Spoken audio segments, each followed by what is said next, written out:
Your eyes and visualize how do you want today to fold.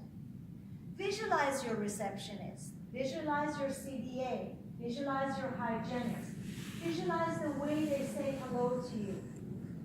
Remember, they are leaving their families to come and spend the day with you. So honor that, honor their energy. I close my eyes and I see every member of my team, and I've got 25 of them. And I see myself smiling at them, and I see them smiling back, and I go, "Hi guys, good morning, it's showtime." And that is a cue to put your negativity, your problems at home.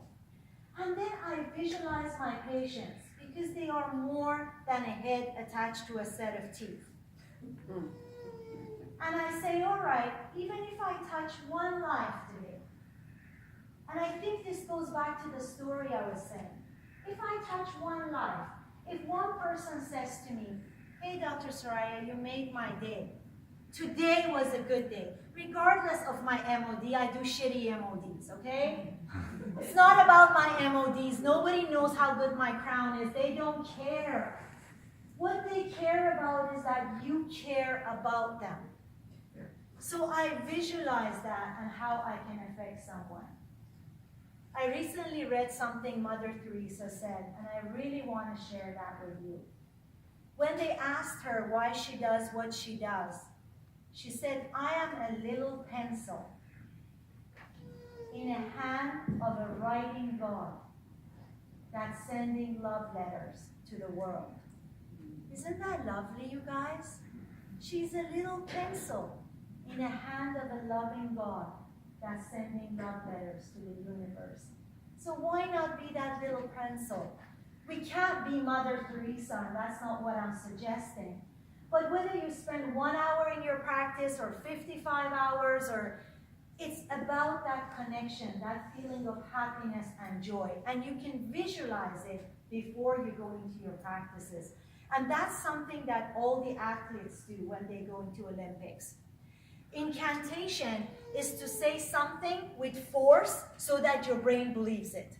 Like if you stand in front of the mirror and go, "I'm hot, I'm really sexy," your brain says, "No, you're not. Who are you trying to kid?" But if you stand in front of the mirror and you go, "I'm hot, I'm sexy, I got this," show yourself attitude. Soon your brain believes it, and you start to talk and walk like that. Tony Robbins said he made Tony Robbins first, the image, and then walked into that image. You guys get it? You have to believe what you're saying.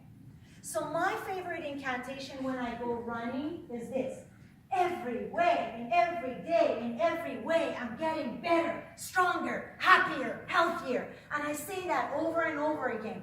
And I've got knee issues, so I gotta make sure I can keep running.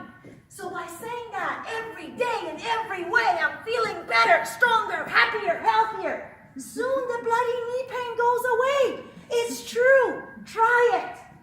You run like that and you say those words like that, and there is something your body will do automatically. It'll catch up with the image you're giving it. So that's visualization and incantation. A lot has been said about journaling. I personally am not good with it, but the idea is to sit down and write down whatever you feel. Your negativity, your positivity. A Buddhist monk once told me, whatever worries you, put it on a piece of paper. Then close your eyes and meditate on it. And then burn it. And by burning it, you're burning that worry energy. I really like that, and I try and do that because I was a huge worrywart. I worried about everything. From universal peace to my kids' diapers to everything. The other thing journaling does is if you have a burning question, how can I work less? How can I make more money in less time? By the way, that 4-hour week, that's bullshit. If you ever listen to Keith Cunningham, which I love, and I suggest you guys all look him up. He's a huge business guru. Nobody got rich on 4 hours a week. It's just not possible. But saying that, you sit down and you ask yourself that question, and the answer will come. It'll come in your sleep, it'll come when you're walking, it'll come because somebody will say something, and you go, there's the answer. I'm talking about Keith Cunningham. Has anybody ever heard Keith Cunningham? He travels with Tony Robbins a lot, and he does a lot of business symposiums or talks. And one of the things he really talks about is the thinking hour. So he has a specific hour, a specific chair, and he sits on his chair, closes all the doors, and thinks about his questions. And he says the answers is come. Google him, it's called the Thinking Hour, and he talks a lot about it, and he believes a lot in that. Reading. And I don't mean read about the disasters that are going to happen in the next 24 hours. Or how Trump wants to build a wall, because that's stupid, because Mexicans go under the wall. Everybody knows that. My mom, and I love my mom, she's 90 years old. She loves listening to negative energy and then pass it on to me. I don't know why that is an urge. You know, she'll go, Masha, did you hear that girls were being raped in Saudi Arabia? And I go, Mom, why would I need to do that? Why would I need to know that first thing in the morning? She goes, well, I'm just saying, don't listen to your mom or your husband or whoever else wants to impose that negative energy on you. If you cannot help the little lady in the bus in India who got raped, you don't need to listen or hear about it. You can be a candle here and the positive energy. But in order to do that, think of your mind as a garden and negative energy and news as weeds. Do we like weeds? No. Nobody likes weeds. You want to de-weed yourself. And I know what that gentleman over there is thinking. Masha, I've got 2 small kids. I can hardly have time to take a shower in the morning. I do not have time to read. Isn't that what you were thinking? Yeah, you, in striped dress. Oh, me? Yeah. No. Oh, it doesn't matter. Doesn't matter what you're thinking. That's what you're thinking. I was thinking something else, that I'm so glad that I came to your presentation today. I was thinking, you know what, I was always thinking the chakras, that there's something going wrong with me. I'm thinking of astral projection, I'm thinking of meditation, that's what I was thinking. Good, I'm glad, thank you. No, I was just joking. So the 30 minutes, we're driving in a car. If you drive 1 hour to work and 1 drive back, that is a total of 720 hours a year. You could all be freaking PhD students in whatever you wanted with that many hours. So I put on tapes from Wayne Dyer. I really like him. Or Robin Sharma. Or any other positive things that makes me feel happy and enabled. So if you don't have time to read, audiobooks are a good alternative. So in summary, we're coming towards the end, guys. Hang in there.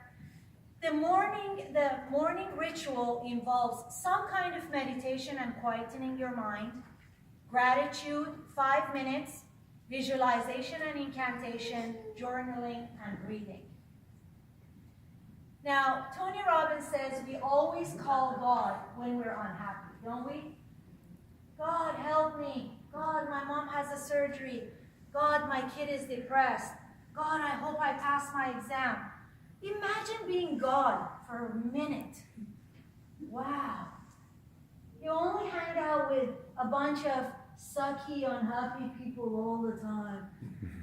Why doesn't anybody ever call God when they're super happy? Like on your wedding day. Yeah, God, look at me. I'm rocking it. Or any other time. Be so happy that even God wants to hang out with you. As promised, this is a tip on how to meditate at home. You're more than welcome to take a picture. I am the most untechy person you have seen, and of course you saw a point of that today. But someone tells me this is a Q something. This is a Q something. You all know what it is. Take a picture of it, because by taking a picture of it, if you have the app, it unloads that. But basically, this is something that I got from Sufi psychology, which is associated with MTO Shah Maksudi. It's the school of Sufism. We only have one in all of Vancouver. And Sufism is more about self-cognition. You can be Christian and be a Sufi. You can be a Muslim and be a Sufi. You can be an atheist and be a Sufi. Sufi is just a way of life. It's a way of thinking that we're all one. We are all from universal energy when we all go back to universal energy. And one of the things they have is a Sufi Psychology Association. It's run by Dr. I forget her name now, Dr. Wilcox. And one of the things they do, they'll come to your workplace. They talk about depression, especially in younger children. And they had this handout that they were gracious enough to give to me. And it talks about how to meditate. Main thing is, you always want to meditate at the same place and at the same time if you can. And even they suggest the same clothing, because the clothing picks up energy. Your clothing, you know, has your kid ever gone in? Well, who has a teenager here who's moved away? But you have teenagers. Do you ever go to your room and smell their clothes, or is it just me? You do that, right? As moms, because my son saw that one time and he go, "Mom, you're so creepy." Like when he's not home, he goes to university in Alberta. I go to his closet and I kind of smell his clothes. I know, TMI, too much information. All right, so my point is energy is attached to your clothing, and they ask you to wear the same clothing when you're meditating and praying. Most of the things that I talked about came from one of these books. If you want to know more about chakras and meridians and how they work, ANS, The Hidden Angles of Life, is a very simple book, and it talks about universal energy and how we can all be connected to it. And then we talked about Anthony Robbins and Robin Sharma and the books, and they're all there. And the Sufi Psychology Association is out of Sacramento, and they have retreats. So if you didn't want to bring them here, you can always go there and join them for the retreats. Well, I think at this point, thank you so much for not falling asleep or whatever people do when they're bored. I really appreciated the time, and good luck with everything. Thank you. Thank you so much, Masha. That was thinking about all the words I could say about that. Entertaining, enchanting, enlightening, positive, invigorating. That was tremendous. Thank you. Please do download the app. This is how the PDC decides if Masha should be brought back as a paid speaker. But there's also the surveys are on your seat, so if you could do one or the other, we truly appreciate it. And thank you so much. Thank you.